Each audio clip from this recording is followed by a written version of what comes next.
Assalamualaikum warahmatullahi wabarakatuh. Perkenalkan, saya Alif Yendra Akbar Syahputra dengan NIM 124 14 0076. Pada video ini saya akan menjelaskan penyelesaian tugas mata kuliah Sistem Operasi mengenai CPU scheduling.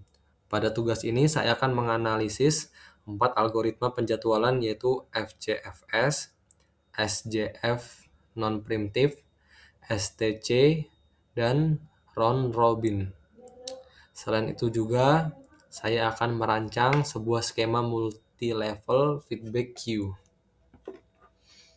Langkah pertama adalah menentukan data proses yang digunakan pada soal-soal berikut. Berdasarkan instruksi tugas, CPU burst dihitung menggunakan 5 digit terakhir dari NIM. 5 digit terakhir dari NIM saya adalah 40076. Dari digit tersebut dihitung burst time masing-masing proses menggunakan rumus yang diberikan. Mana rumus diberikan yaitu proses sama dengan D plus NIM yang ada sebagai berikut. Dan dari hasil penjumlahan saya, ini adalah CPU burst yang saya dapatkan menggunakan ujung NIM saya.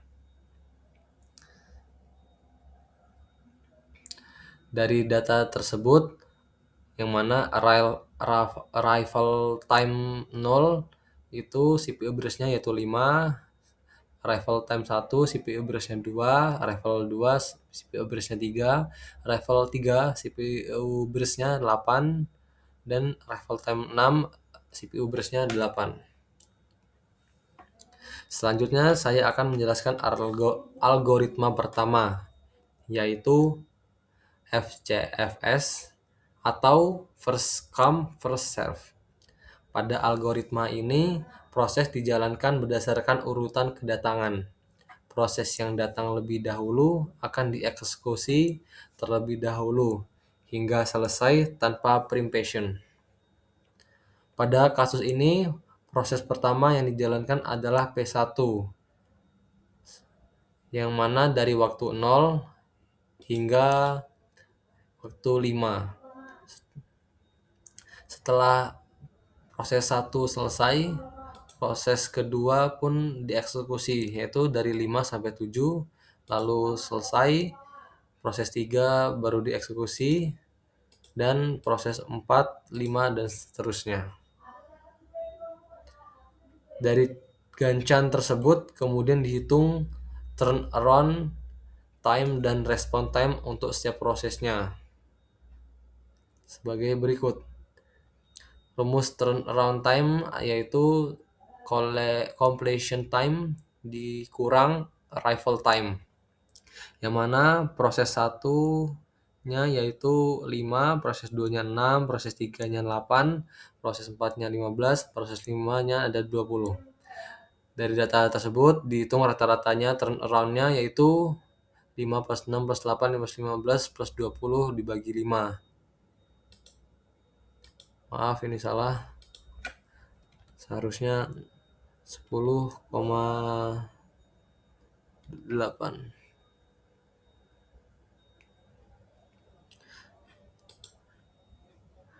Dan lalu untuk response time-nya menggunakan rumus start dikurangi arrival time. Pada kesempatan ini saya mendapatkan hasilnya yaitu sebagai berikut. Pada proses pertama response time-nya 0, proses kedua 4, proses ketiga 5, proses 4 7, proses kelima 12. Rata-rata response time yang saya dapatkan yaitu 0 plus 4 plus 5 plus 7 plus 12 bagi 5 yaitu 5,6. Ini adalah hasil yang saya dapatkan pada first come dan first serve.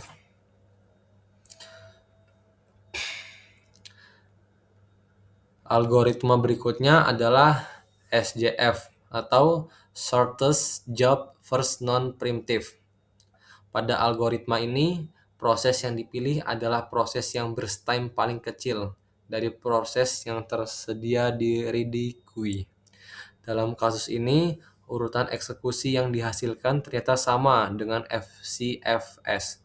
Karena saat P1 selesai, seluruh proses sudah berada di ready queue dan burst terkecil tetap P2, diikuti P3, diikuti P4, dan terakhir adalah P5. Jadi pada FCFS dan SJF ini algoritmanya hasilnya sama, tapi sebenarnya caranya berbeda. Jika FCFS ini yang dieksekusi yang datang dahulu, namun di SJF ini yang dieksekusi adalah burst time yang terkecil. Berikut adalah turnaround dan respon time-nya.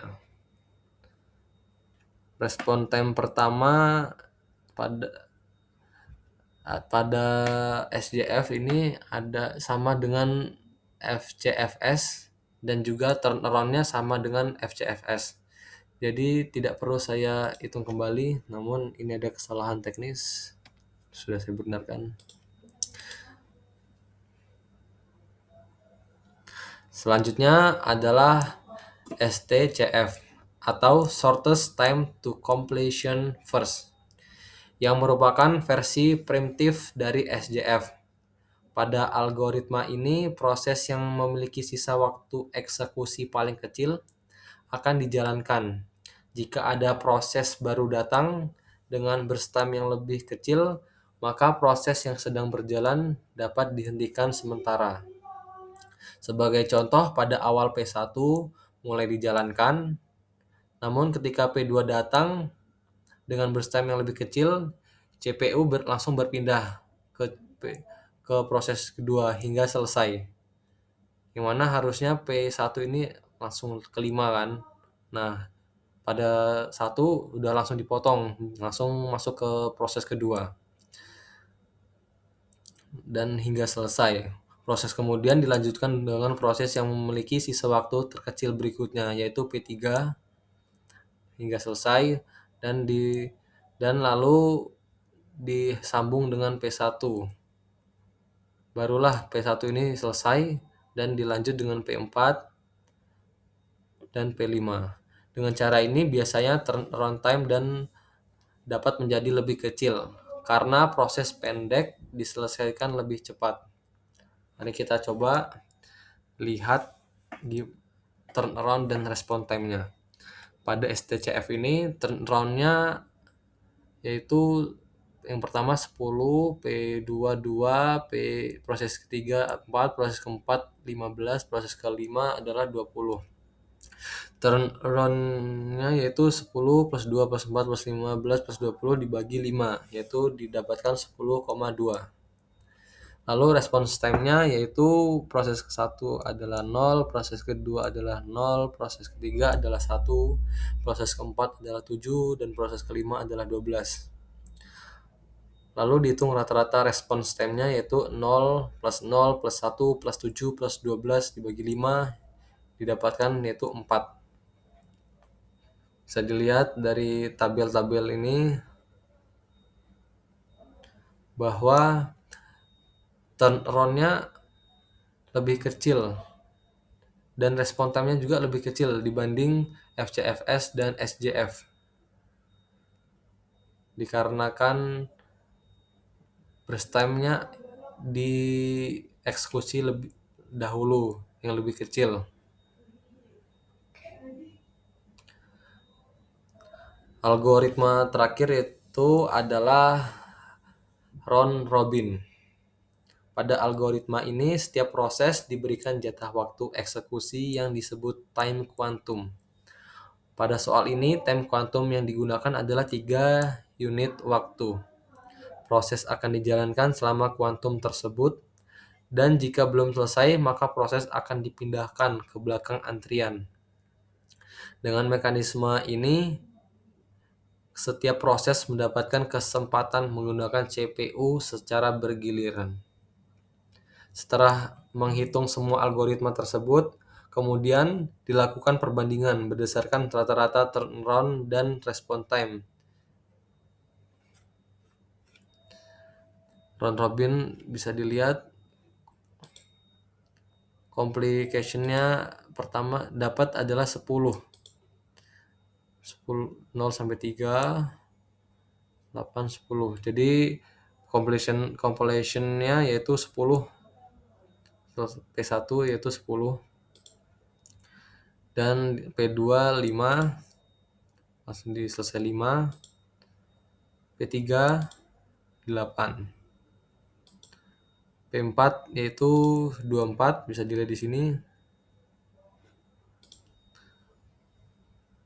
P5 yaitu 26 adalah terakhir.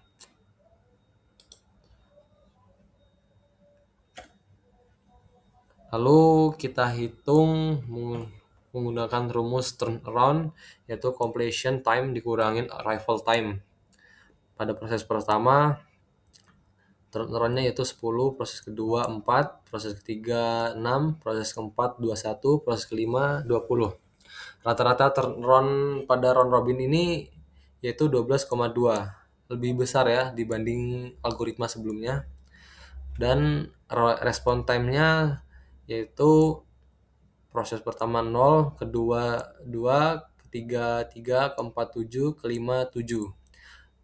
Rata-rata response time round robin ini setelah saya hitung yaitu 3,8, lebih kecil dibanding algoritma-algoritma sebelumnya.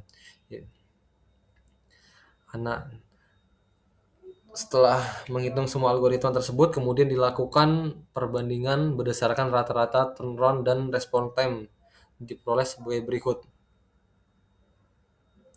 Algoritma terbaik untuk turn time yaitu STCF, karena selalu memilih proses dengan sisa waktu yang kecil, sehingga proses pendek selesai lebih cepat. Lalu, algoritma terbaik untuk sistem interaktif yaitu round robin, karena setiap proses mendapatkan CPU secara bergiliran, sehingga respon time lebih cepat. Lalu terakhir, satu trade-off nyata. Trade-off terlihat pada round robin, respon time sangat baik, tetapi turnaround time lebih besar karena proses dipotong berkali-kali sebelum selesai.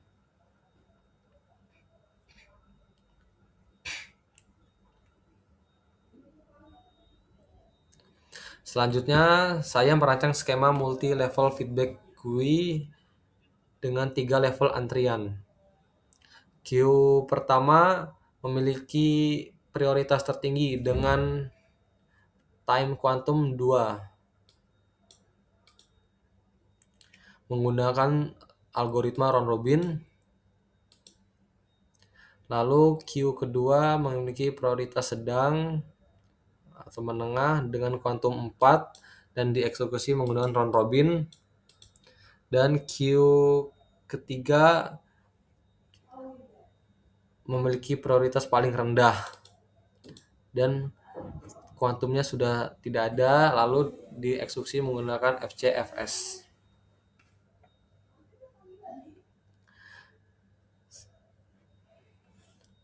Multi-level feedback queue ini mempunyai aturan penjadwalan. Pertama, semua proses baru akan masuk terlebih dahulu ke queue 1 yang memiliki prioritas tertinggi. Kedua, scheduler selalu memilih proses dari queue dengan prioritas tertinggi yang tidak kosong. Jika sebuah proses menggunakan seluruh time quantum pada suatu queue dengan prioritas lebih rendah.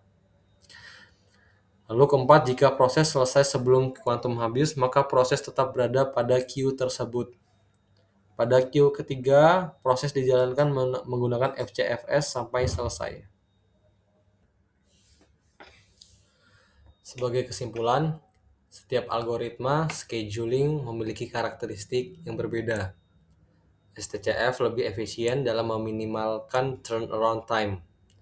Round robin lebih baik untuk sistem interaktif karena memberikan respons yang cepat. Dan MLFQ mencoba menggabungkan kelebihan beberapa algoritma untuk menghasilkan sistem yang lebih adaptif. Demikian penjelasan dari saya mengenai analisis algoritma CPU scheduling pada tugas ini. Sekian dari saya ucapkan terima kasih. Saya akhiri, wassalamualaikum warahmatullahi wabarakatuh.